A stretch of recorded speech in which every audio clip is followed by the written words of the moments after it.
अभी जैसे बात हो रही थी दांतों की सेहत, तो नॉर्मली ख्याल नहीं रखा जाता, चाहे प्रेग्नेंट हो या ना प्रेग्नेंट हो, मर्द हो औरत हो, दांतों की सेहत के बारे में लोग अक्सर इग्नोर करते हैं उसको। जी बिल्कुल, इग्नोर करते हैं, इग्नोर नहीं करना चाहिए क्योंकि प्रेगनेंसी में डेंटल हाइजीन बहुत ज़्यादा इंपॉर्टेंट होती है। क्योंकि बीइंग अ गायनाकोलॉजिस्ट, मैं गायनाकोलॉजिस्ट हूँ, तो मैं ज़्यादातर प्रेगनेंसी से ही रिलेटेड बात करूँगी।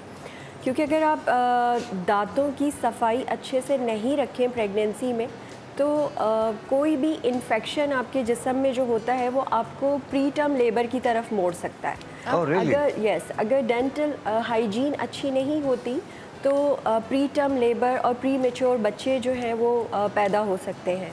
और ये ओके। बहुत ही ज़्यादा रिसर्च बेस हैं कि 100 में से 18 प्री मेच्योर डिलीवरी सिर्फ पेरी ओडेंटल जो डिजीज़ होती हैं, जो गम डिजीज़ हैं, उनकी वजह से हो जाती है। कितने फीसद? 18%। 18%? जी, 100 में से 18 premature deliveries secondary to dental disease.